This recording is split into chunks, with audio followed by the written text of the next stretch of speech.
नमस्ते। आप सबका मेरे चैनल में स्वागत है।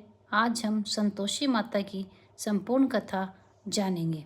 बहुत समय पहले एक नगर में एक बूढ़ी औरत रहती थी, जिसके 7 बेटे थे। 6 बेटे तो व्यापार में लगे रहते, धन कमाते और सुख से जीते थे, लेकिन सबसे छोटा बेटा आलसी और भाग्यहीन था।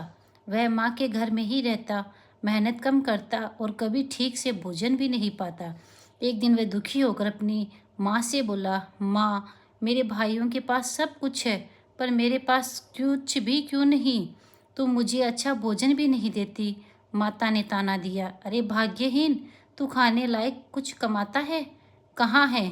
सब भाइयों की मेहनत का खाता है। यह सुनकर छोटा बेटा रूठ गया और अपनी पत्नी को छोड़कर दूसरे नगर कमाने चला गया। उसकी पत्नी अकेली रह गई। वह बहुत धर्मपरायण और सरल स्वभाव की थी। वह रोज भगवान से प्रार्थना करती।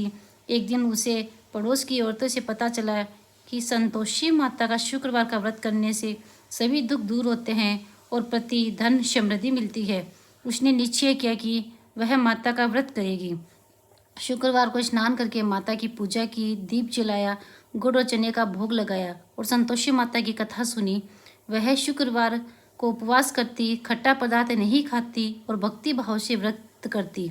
माता की कृपा से धीरे धीरे उसके घर की हालत बदलने लगी। उसका पति भी जिस नगर गया था, वहाँ व्यापार में सफल हो गया। खूब धन कमाकर हाथी, घोड़े, नौकर चाकर और वस्त्र आभूषण लेकर लौटा।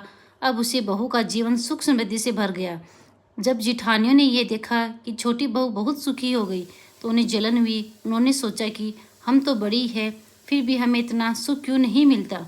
एक दिन जब छोटी बहू ने व्रत कर प्रसाद मांगा, तो उसकी एक जिठानी ने छिपकर प्रसाद में नींबू का रस डाल दिया।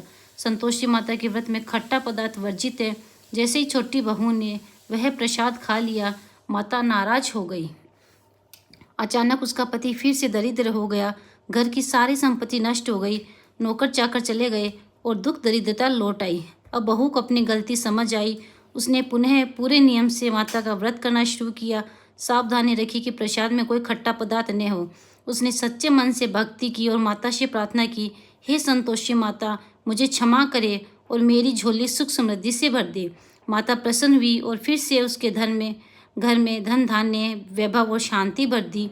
उसका पति फिर से संपन्न हो गया और दोनों सुखपूर्वक जीवन बिताने लगे। यह संतोषी माता की कथा है। प्लीज़ मेरे चैनल को लाइक एंड सब्सक्राइब करें। धन्यवाद। दिखाओ मेरे को भी क्या पढ़ा है। सुनाओ।